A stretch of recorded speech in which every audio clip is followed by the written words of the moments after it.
Welcome to a somewhat misty start to today's Escape to the Country. Now, behind me is a small glimpse of what is widely regarded as one of the most important English landscape gardens, not just in the UK, but also renowned the world over. So where have we come to? Well, join me in just a moment and I'll tell you. Today we're helping a couple of newlyweds who hope to kick off their married life in a new home with dreams of running a B&B. What about this for your guests then? I don't know, I would quite like it for myself. But one of our properties leaves them lost for words. My goodness. I don't know what to say. Well, today we are on the Welsh borders, and these are the beautiful surroundings of Hawkston Park Follies in Shropshire. They are widely regarded as perhaps one of the best examples of the English landscape garden dating back to the 18th century. They contain a fantastic mix of caves, cliffs, follies and woodland. What sets this place apart is that it bucked the trend of the day for more classical, symmetrical gardens and instead embraced and imitated nature. It was restored 20 years ago and now visitors revel in its surroundings. From up here, you can see right across the border to the mountains of Wales on a clear day. As well as stunning countryside, property prices here are also very attractive. In Shropshire, the average cost of a detached property is currently £245,000. That's £32,000 below the national figure. And it gets even better if you head further west over the border into Wales and Powys. There, the same sort of thing could cost you £80,000 less. So, time now to meet today's buyers and find out which side of the border they want to be on. Steve and Ali, who live near the town of Devizes in Wiltshire, met each other through an online dating site just 18 months ago. A whirlwind romance led to a speedy proposal, and they've been married for just a month. So now they want to kick-start this next exciting chapter in a new country home.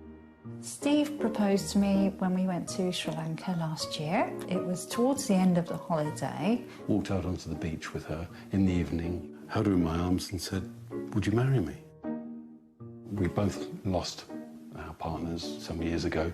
We're now looking to create a life together rather than staying in the jobs that we've currently got. Steve works in IT and Ali in sales, but the highly pressured corporate world has taken its toll on Steve.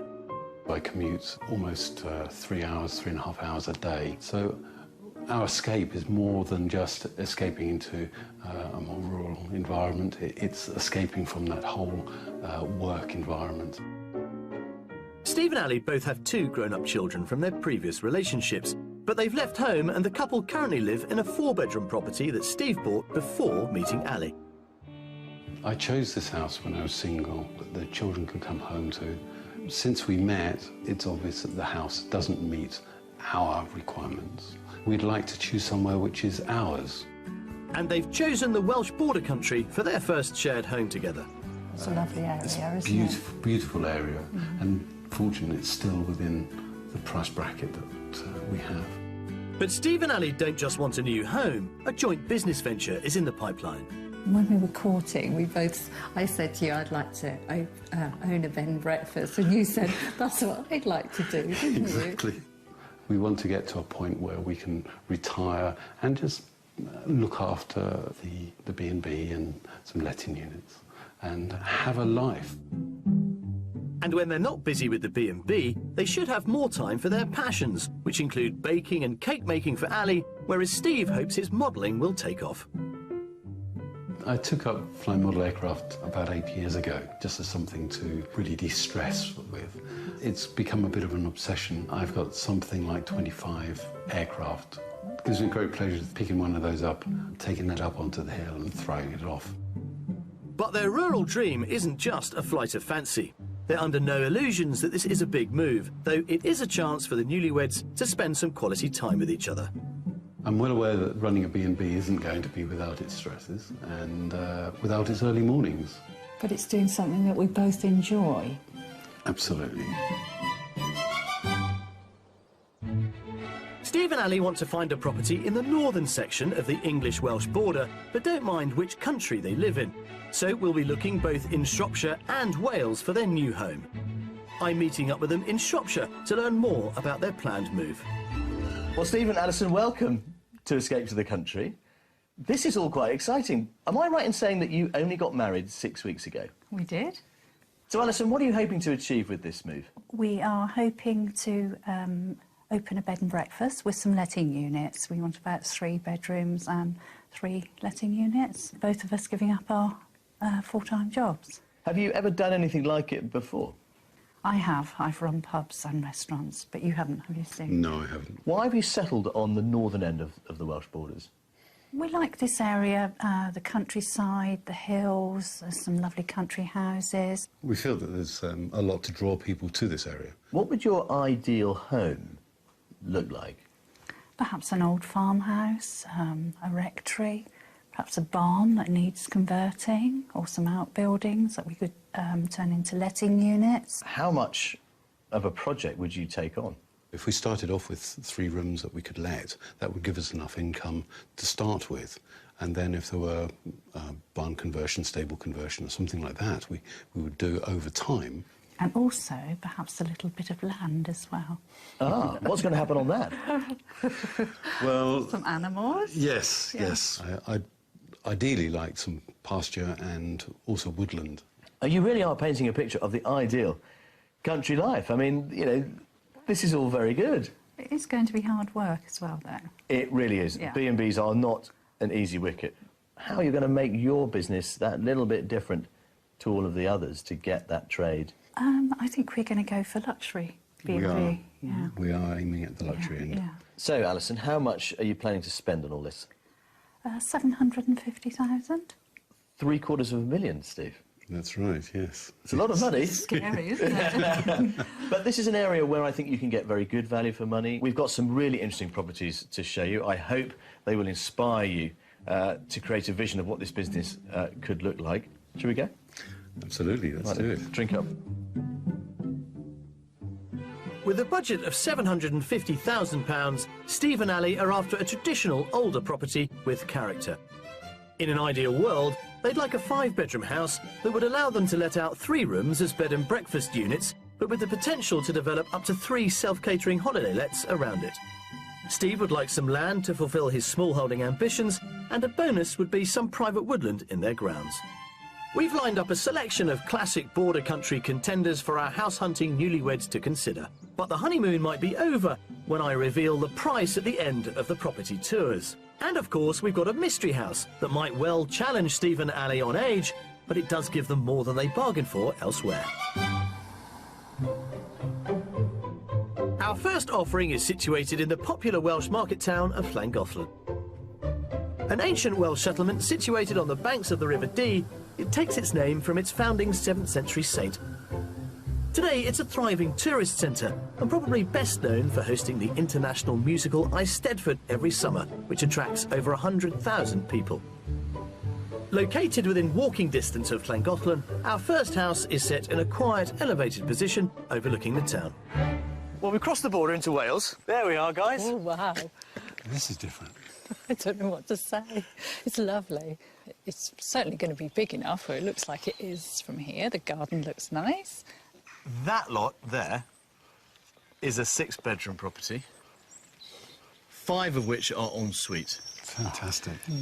The current owners have lived here 30-odd years, and they have run it as a B&B in the past, hence the en suite bedrooms. Yeah. And to the left, that building there is also with it, and that is a 2-bedroom cottage. My goodness. That's incredible. Let's see what you think. There's Okay. plenty to see. There's a lot to take in at this handsome Tudor-style Victorian residence, with its separate 2-bedroom holiday let set in a separate coach house, which earns around £8,000 a year. Unfortunately, the let has guests staying in it at the moment, so I can't show it to Steve and Ali. But the main house, which has its entrance around the corner, should keep us busy. What do you think of this then, Alison? Oh, that's lovely. That's beautiful, isn't it? Isn't it? What a nicely proportioned room. The whole room itself could act as a guest wing, if you like, because it opens up into this. Have a look at this end. So you've got sort of guest sitting room. Come on over, come on over. This is the best view, I think, from here. It's lovely. Because you can see all of that and all of this. Yeah. What a beautiful house. What about this for your guests, then? I don't know. I would quite like it for myself. I thought so. Ali needn't worry. Her and Steve's accommodation is pretty good as well. A door from the guest dining room leads onto another equally impressive reception room.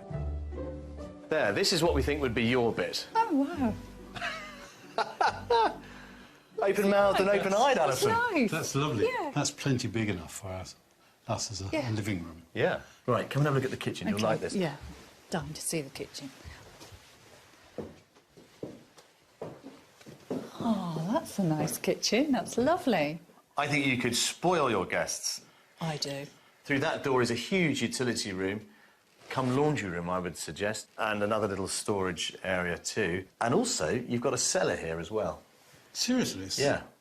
If you're into your wine, trust me. Oh, Yeah, you go, Luke. You've got a wine cellar too.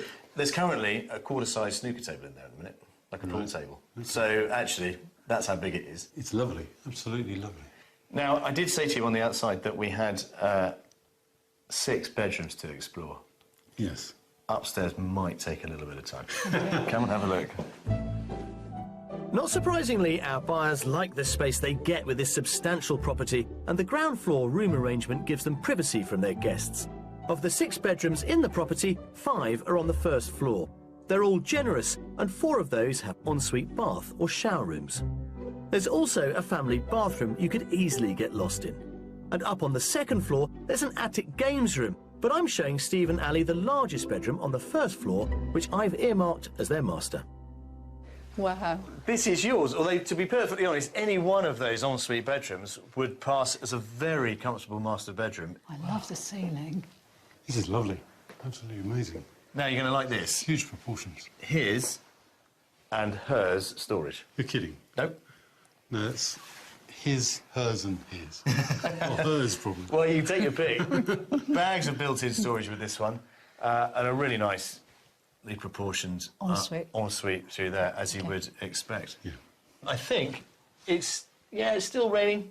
Should we brave it? I think so. Let's have a quick look at the garden. Come on. The 6th bedroom is back downstairs as part of a small separate annex arrangement. It comes with an ensuite bathroom, as well as lounge and kitchenette, and provides excellent self-catering letting opportunities, currently bringing in around £4,000 a year.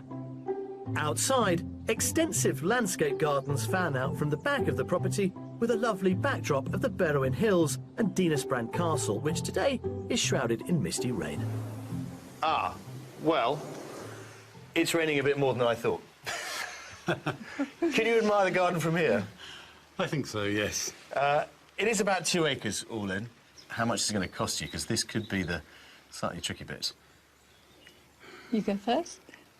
I think it's right at the top end of our budget, the 750. £750,000, £750,000, says your brand new husband. And I was going to say that. You can agree. No.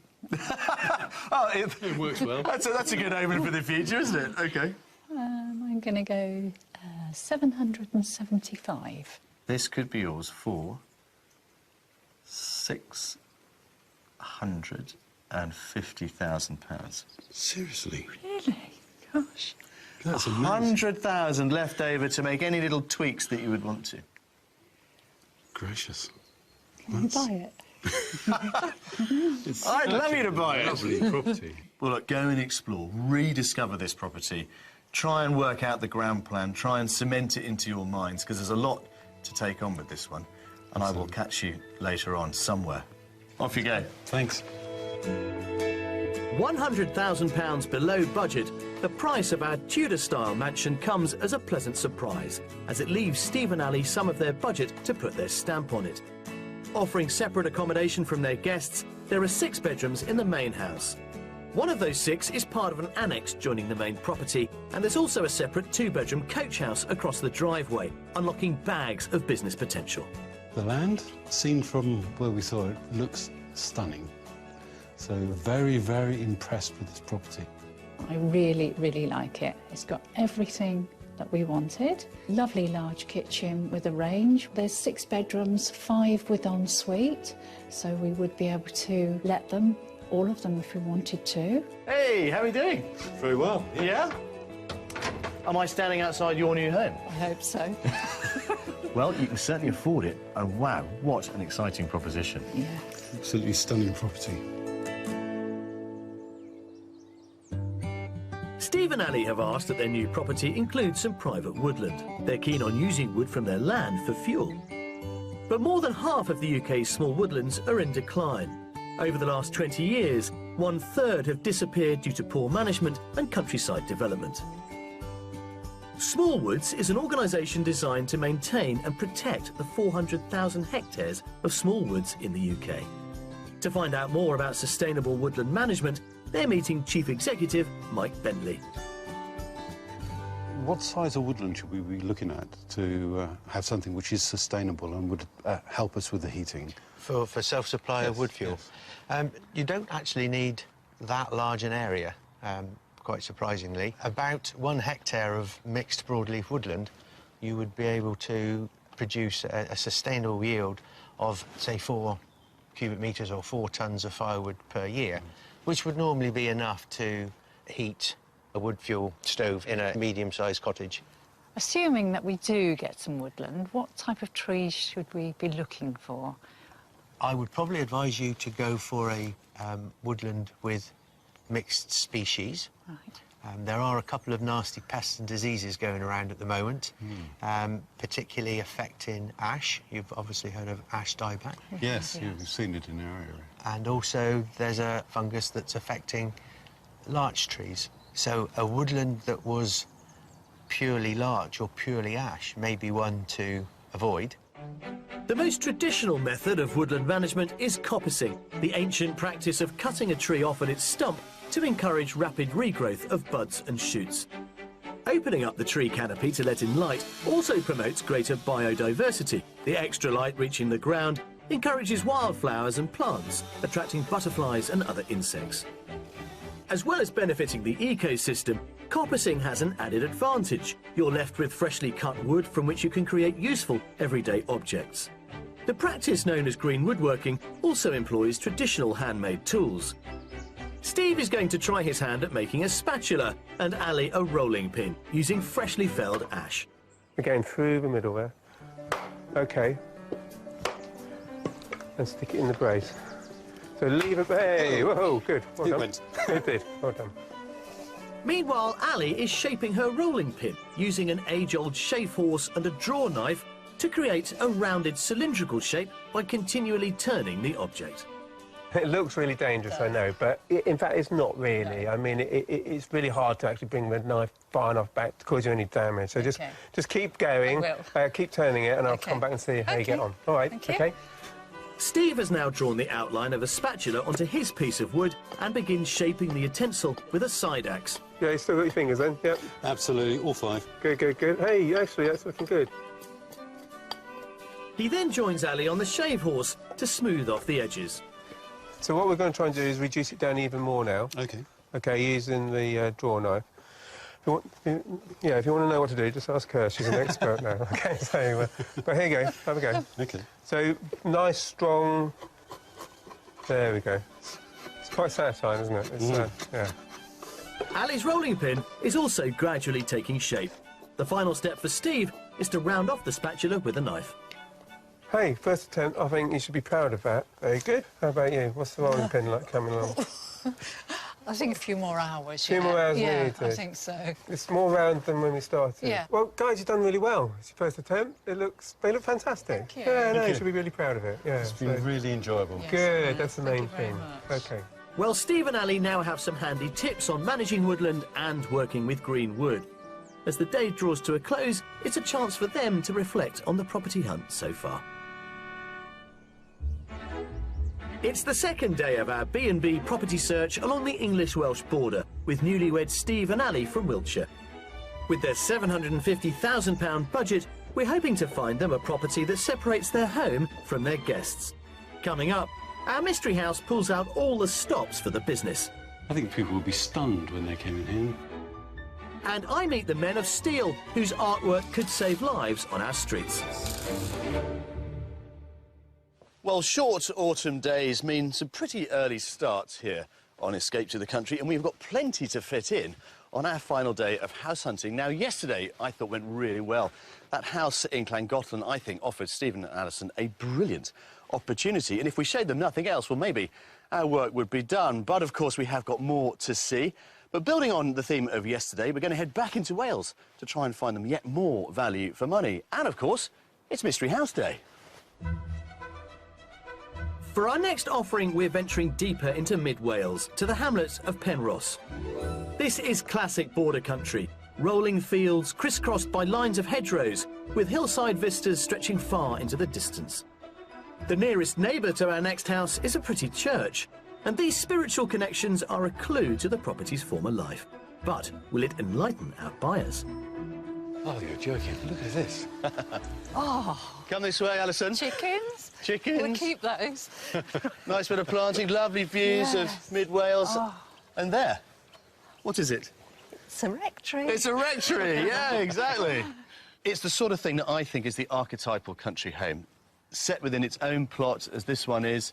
Lovely, mature gardens, about a couple of acres here. That's gorgeous. It's been renovated extensively over the last 11 years or so by the current owners. Young family, and they've given it a really fun, contemporary twist inside. But as you would expect, it's pretty cavernous, with an interesting range of outbuildings too, which could be developed further into more holiday-let potential. That's what we're thinking. Lovely. Come on. Built in the late 19th century, the former vicarage has been remodelled by the current owners, who've given an old building a stylishly modern twist. Oh, gosh. Isn't this fun? Someone's had some great fun decorating this. Wow. You see what I mean? It's quite contemporary. It is, isn't it? The red floor is pretty bold, but you've got the traditional fireplace, which is lovely. These gorgeous windows, they're original, as are the shutters. Rather cleverly, they've removed the walls either side of this fireplace to let the whole thing flow around it. Have a look at this. So removing this wall was a really good idea, I think. And again, it gets you into Oh, this is nice. this. Lovely. Yeah, it's a lovely That's room. nice. Yeah. It's quite an original rethinking of a very traditional building. As a guest suite of rooms, if you like, for dining and relaxing, Plenty of room. works a treat. Yeah. And it gives you that division between the dining end and something else. Come and have a look at the kitchen. Thank you. The striking decor of the old rectory has made its mark on Stephen Alley. To the rear of the house, there's also a spacious office, somewhere to run the business from. But next, we're appraising the kitchen. There. Oh, wow. That's great, isn't it? That's a lovely catering kitchen. It certainly has that industrial, utilitarian feel to it. All the stainless steel. That is really good. I actually like the stainless steel kitchen. I Alison? like the range. I like the taps. I like the window looking out onto that beautiful view. Yeah. And it opens up around here to give you your own dining end, I suppose, or kind of living room if you wanted it. Oh, gosh, what a huge room. Well, quite a lot of walls have been removed to create this effect. There's another door to the right which leads back into the hallway, and next door to that, a door to a very, very extensive cellar, which is pretty much original. I could imagine having a sofa in that part of the room there. Yeah, that would be a nice sort of We relaxation could actually area, have wouldn't that as ours, couldn't we? You could have this whole bit. Yes, exactly. So now we've cleverly divided up the ground floor, we need to turn our attention to the sleeping arrangements. Upstairs, there are 5 bedrooms, including a venerable master suite with high ceiling and a stylish ensuite wet room. There are 3 other bedrooms on the first floor, including 2 big guest doubles, a smaller single and a large family bathroom. There's a further bedroom on the top floor of the roof space, serviced by its own bathroom, ideal for B&B guests. But I want to show Stephen Alley my plan for their self-catering holiday visitors. An outbuilding at the back, which could be converted into at least 1 letting unit. There. Currently used as a studio, formerly a chicken shed. A large area, though. It's really good. Those double doors go out to a pretty elaborate greenhouse come garden room come conservatory, which would make a great addition to a holiday let if you were able and minded to do something with this. But of course, it's all going to come down to price, it? It is. because you are going to have to spend some money on this one. Yes. Yeah, agreed. Right, come on, let's go out to the garden. The house and outbuildings sit in 2 acres of private grounds with a mainly lawned, well-established garden. Lovely view, isn't it? Beautiful, absolutely beautiful. Looking south there, over towards the rest of mid-Wales, as we get to the difficult bit, which, of course, is the price. What's it on the market for, madam? 640? Oh, No hesitation there. 640. OK. I'd go 620. 620. A bit of optimism is creeping into your price guesses, and I don't blame you for being optimistic. This was on the market for £750,000. But the exciting thing is that it has been reduced to £650,000. No. So you weren't far off. It's got real potential at that price. Well, look, guys, go and have a look around. In particular, have a look upstairs. Think about those B&B bedrooms for now, and I will come and find you a little bit later on. We'll do that. OK, thank you. Enjoy. Under budget by £100,000, this former rectory has been beautifully converted to create a contemporary family home. The open-plan reception room gives our buyers a space to accommodate bed and breakfast guests, and there are at least 3 letting bedrooms in the main house. There's also potential and money left over to develop a letting unit in a separate outbuilding. I was really excited to see that it was an old rectory. The 5 bedrooms, I'm not sure whether we would be able to use it as a bed and breakfast, but perhaps we would be able to use some of the outbuildings for the letting purpose. As far as the location of this house, it's brilliant. Great views, fantastic grounds, couldn't ask for more. Looking at it from a business point of view, it doesn't instantly match our requirements for bed and breakfast and for the letting units without some development work. Are you tempted? I think I could be. It's certainly an option, yes, yes. I think you should be. But we have one more to come. Mystery House is coming up soon. Come on. For our final choice, we're heading deeper into Wales, to the small town of Llanfair Cerinion. Perched on the banks of the River Banwy, the charming town has a peaceful feel with a distinctive architectural style, hosting a range of shops and pubs. Nestled into the south-facing hills around a mile from the town is our Mystery House. Now, Steve and Ali wanted some land. Our Mystery House has it in spades, but our buyers also wanted a traditional home, and although this one has a classic Welsh pedigree, inside it's much more contemporary. You may well chuckle, because this is our Mystery House. Come over here and take it all in. It's really unusual, isn't it? Effectively, in the middle was a small traditional cottage.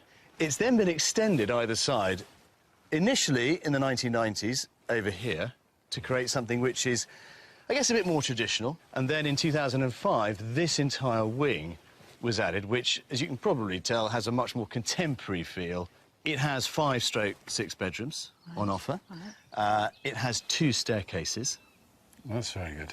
So what we're thinking is owner's wing over here and B&B wing Over there. over here. OK. You also get that huge barn up there. Oh, we thought that was another house. No, that's all yours. Belonging to somebody else. The whole lot sits within, wait for it, 19 acres. Oh. And those acres go behind the property up onto the hill. Lovely amount of woodland, which I know is of interest to you. Right. And then it extends below us here. So where do we start with this enormous property? We have one front door, of course. We could either go left and look at the owner's accommodation, or we could go right and look at the B&B. What do you want to do? I think the business B&B, side. yeah. Let's do the business end first, and then we will spoil you with your bit. Come on. OK. The original stone longhouse dates to the 18th century, but the addition of the 2 extensions has more than doubled the property's size, giving Steve and Ali lots of options for paying guests. And the 19 acres of land gives them bags of room for a luxury camping business. Now imagine a door there separating you from this. This would be guest accommodation. What a beautiful room. Yes. Original fireplace there. Yeah, loads and loads of character. Loads, but come on this way. Very funky staircase. But Oh, that's lovely. now this, anywhere else, would be a fabulous family living room. But this, because of the 2 wings, could be your guest sitting room. And a luxury one at that, absolutely. I don't know what to say. It's so nice. Come and have a look next door, because this is really, really interesting. Now, they've got this set up as a kind of hobby craft room. Oh, I love the red. Have in your minds that this could be given over to a guest kitchen, which would mean the main kitchen would be just for you. Right. which is what we wanted, really. We just need to put in a slightly larger kitchen, stove and... Let's have a look at a guest master, if you like. Okay. Come and see this. Our mystery package is drawing our buyers in, and they've yet to see their own wing of this place. Upstairs in the contemporary guest quarters, there are 2 decent-sized bedrooms, which are both served by a sizable shower room. Now, I'm thinking you could market this as a premium suite for your guests. What a beautiful room. Huge, isn't it? Fantastic views. Yeah. Fantastic views from here. I think people would be stunned when they came in here. Let's have a look at your Yeah. bit. Let's start with the kitchen. Come and look at this. The main house can be accessed either from the upstairs landing or through a small boot room on the ground floor, and gives our buyers the separation they wanted from the business. Now, this sort of boot room cum service corridor connects the guest wing and the guest kitchen, as it might be, Right. with your kitchen. Oh, wow. Look at the range. Look at the range, yes. That's beautiful. That's absolutely amazing. But you've also got this dining area too. Easily more than we need. We haven't quite finished. Have a look at this. So it's a sort of circular route, this. This is the hallway. There's the front door. Imagine a door there separating you from the guests. And then this is your living room. This is nice. You also get this garden room. That's nice. Oh, that's nice. You sort of pointed us towards the better end, but this is As nice. as good. Yeah. This has a very different feel. That's contemporary, this is more traditional, although it's effectively a new build, let's face it. Yeah. There's the other staircase that gets you up to your accommodation up there. And that is comprised of 3 good-sized bedrooms in this wing of the house alone, including a spacious master with a washing area and a single room in the eaves, which leads onto a cosy twin room. And they all share a family bath and shower room. Unlike our other properties, there are no outbuildings as such for letting units. You'd be hard pushed to do much with the timber-clad barn. But they do have that 19 acres to play with if they wanted to develop a luxury campsite, and that includes 2 large paddocks and some private woodland. Just wondering if we can afford it. Well, let's deal with that. You went first last time, so let's have your guess, sir. £750,000 you have. Yes. Is it going to be enough? I'm not sure that it is for this, so I'd value it at something like 780. 740. 740. Yes. Hopefully coming in just under budget. I have to confess, I think it should be that sort of figure, but today is your lucky day. This is on the market at 675. Oh, gosh. What do we do? What do you do? That's a very good question. I think the first thing you should do is go and explore it at your leisure. We've whizzed round on the tour, but go and spend a bit more time, soak it up, and I'll find you later on. Okay. Fantastic. Thank you. Go on then. What a surprise. Under budget by £75,000, our mystery house is an extended Welsh longhouse with contemporary additions and finished to a very high standard. It features a separate modern guest wing with 2 bedrooms as well as 3 in the main house, and the 19 acres of land gives Steve and Ali the option of developing a glamping business. The Mystery House has taken us both by surprise. We never expected to find a property of this quality and of this size at this price. I really like the Mystery House. I like it particularly because we would be able to run a business from here, and also Steve and I would be able to have our own home. Out you come. There we are. That's it. Our house tours are over. Now, I've just been having a little bet with myself as to which one of our fabulous properties might be your favourite. Go on, then. You can tell me if I'm right a little bit later on. Come on, let's go.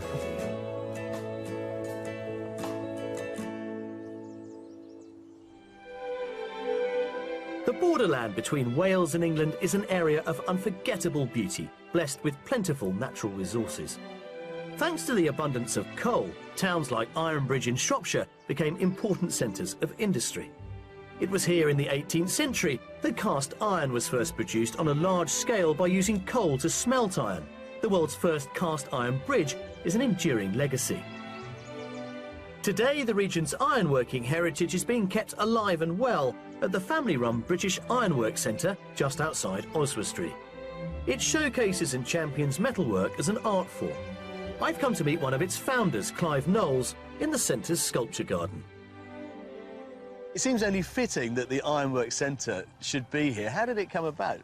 Well, it came about approximately 12 years ago now, and we came across this wonderful 90-acre farm, and the idea was that we would eventually make it the mecca of metalworking here on the outskirts of Oswestry, and that we were going to celebrate all the different metalworking talents: coppersmithing, tinsmithing, blacksmithing, silversmithing, and we've got all these artists here for the public to come and see.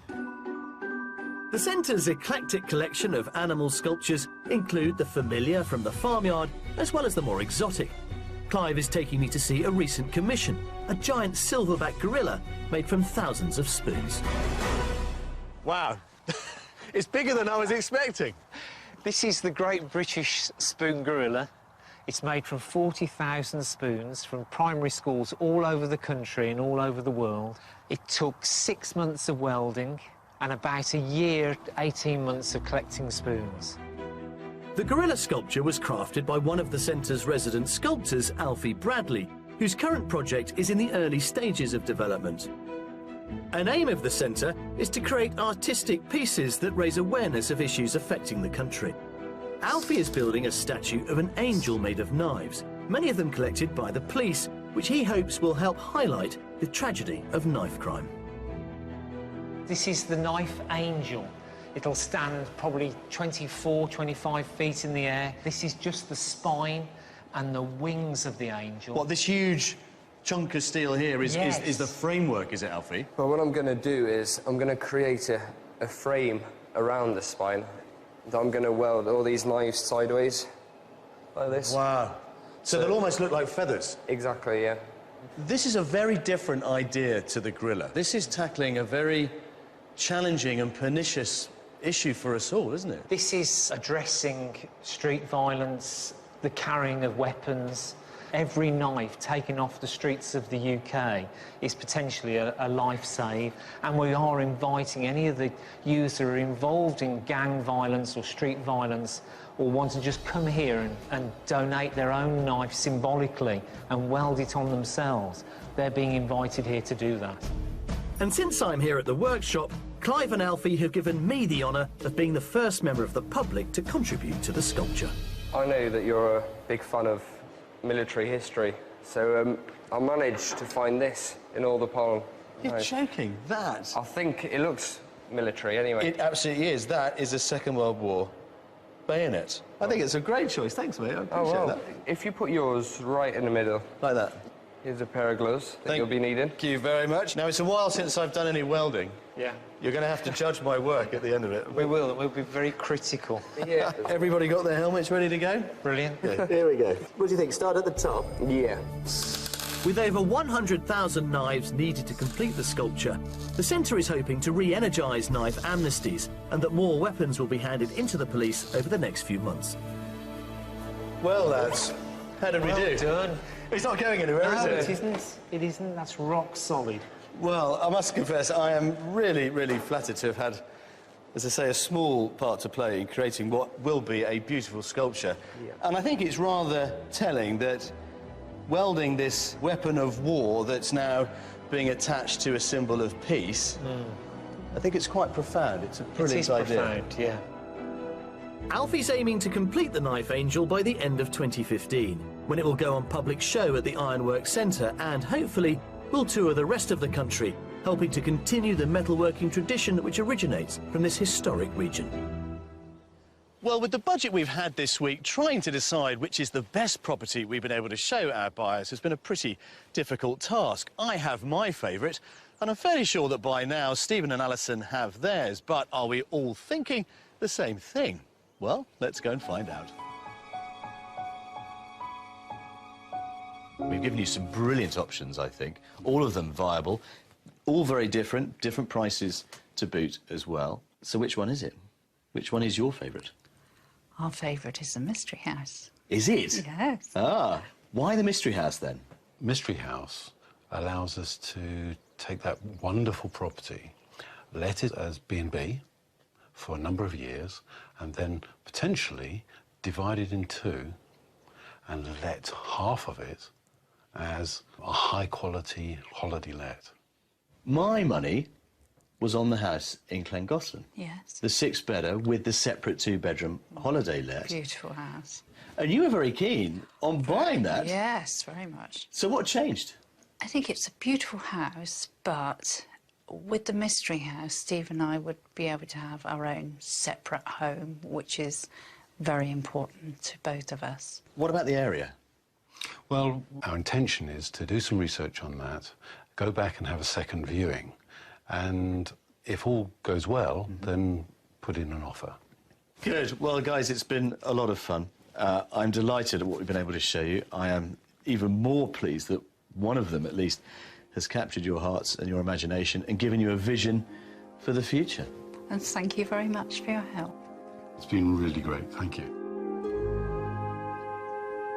Well, let's be honest, if you are a buyer that's lucky enough to have £750,000 in your back pocket, you are in a very enviable position. When we started this house search with Stephen and Alison, they did approach it with some pretty lofty ambitions, but I'm pleased to say that the property market here has not let them down. If anything, it's left them spoilt for choice, and at long last I think they do now have a vision as to what their life here and their future may indeed look like. And as for me, well, I have loved seeing property, frankly, that is amongst the best that the Borders has to offer. I'll see you next time. If you'd like to escape to the country in either England, Wales, Northern Ireland or Scotland and would like our help, then please apply online at bbc.co.uk/be on a show. Welcome to a somewhat misty start to today's Escape to the Country. Now, behind me is a small glimpse of what is widely regarded as one of the most important English landscape gardens, not just in the UK, but also renowned the world over. So where have we come to? Well, join me in just a moment and I'll tell you. Today we're helping a couple of newlyweds who hope to kick off their married life in a new home with dreams of running a B&B. What about this for your guests then? I don't know, I would quite like it for myself. But one of our properties leaves them lost for words. My goodness. I don't know what to say. Well, today we are on the Welsh borders, and these are the beautiful surroundings of Hawkston Park Follies in Shropshire. They are widely regarded as perhaps one of the best examples of the English landscape garden dating back to the 18th century. They contain a fantastic mix of caves, cliffs, follies and woodland. What sets this place apart is that it bucked the trend of the day for more classical, symmetrical gardens and instead embraced and imitated nature. It was restored 20 years ago, and now visitors revel in its surroundings. From up here, you can see right across the border to the mountains of Wales on a clear day. Well as stunning countryside, property prices here are also very attractive. In Shropshire, the average cost of a detached property is currently £245,000. That's £32,000 below the national figure. And it gets even better if you head further west over the border into Wales and Powys. There, the same sort of thing could cost you £80,000 less. So, time now to meet today's buyers and find out which side of the border they want to be on. Steve and Ali, who live near the town of Devizes in Wiltshire, met each other through an online dating site just 18 months ago. A whirlwind romance led to a speedy proposal, and they've been married for just a month. So now they want to kick-start this next exciting chapter in a new country home. Steve proposed to me when we went to Sri Lanka last year. It was towards the end of the holiday. Walked out onto the beach with her in the evening, held her in my arms and said, "Would you marry me?" We both lost our partners some years ago. We're now looking to create a life together rather than staying in the jobs that we've currently got. Steve works in IT and Ali in sales, but the highly pressured corporate world has taken its toll on Steve. I commute almost 3 hours, 3.5 hours a day, so our escape is more than just escaping into a more rural environment. It's escaping from that whole work environment.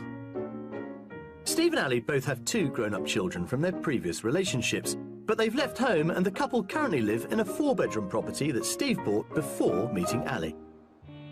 I chose this house when I was single, that the children could come home to. Since we met, it's obvious that the house doesn't meet our requirements. We'd like to choose somewhere which is ours. And they've chosen the Welsh border country for their first shared home together. It's a lovely area, It's isn't beautiful, beautiful area, and fortunately it's still within the price bracket that we have. But Steve and Ali don't just want a new home. A joint business venture is in the pipeline. When we were courting, I said to you, I'd like to own a bed and breakfast, and you said, that's what I'd like to do, didn't Exactly. you? We want to get to a point where we can retire and just look after the B&B and some letting units and have a life. And when they're not busy with the B&B, they should have more time for their passions, which include baking and cake making for Ali, whereas Steve hopes his modelling will take off. I took up flying model aircraft about 8 years ago, just as something to really de-stress with.